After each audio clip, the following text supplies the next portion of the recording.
Hi எல்லாருக்கும் வணக்கம். நவமணி நச்சுவைக்கு உங்களை அன்போடு வரவேற்கிறேன். இன்றைக்கி நம்ம செய்ய போகிறது வறுத்த அரிசியில் புட்டு மாவு.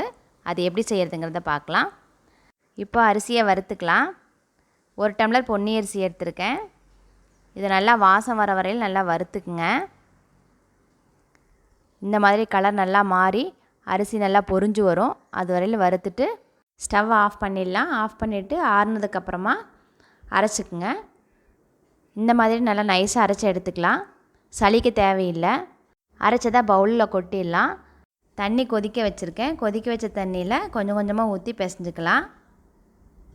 இந்த மாவை ஆவியில் வேக வைக்க தேவையில்லை. வறுத்ததுனால நம்ம கொதிக்கிற தண்ணி ஊற்றி பிசைஞ்சால் மட்டும் போதும். அதுலேயே நம்மளுக்கு நல்லா சாஃப்டாக கிடச்சிரும். இந்த மாதிரி கட்டி இல்லாமல் நல்லா பிசைஞ்சுக்குங்க.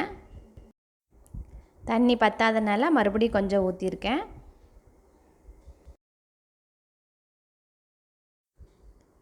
இந்த மாதிரி நல்லா சாஃப்டாக வர வரையிலும் பிசைஞ்சுக்கலாம். இந்த பதத்துக்கு வந்ததுக்கப்புறம் கொஞ்சம் நேரம் மூடி வச்சிடலாம். ஊறட்டும். ஒரு அரை மணி நேரம் ஊறட்டும். அதுக்கப்புறம் பார்க்கலாம். பாருங்கள், இந்த மாதிரி நல்லா அரை மணி நேரம் ஊறினதுக்கப்புறம் நல்லா சாஃப்ட் ஆயிடுச்சு. இது கூட நான் நாட்டு சர்க்கரை மிக்ஸ் பண்ணிக்கிறேன். நீங்கள் வெள்ளை சர்க்கரை வேணாலும் போட்டுக்கலாம். இது நல்லா கலந்து விட்டுருங்க. துருவி வச்சா தேங்காயை போட்டுக்கலாம். தேங்காய் போட்டதுக்கப்புறம் நல்லா மிக்ஸ் பண்ணி விட்டுடலாம்.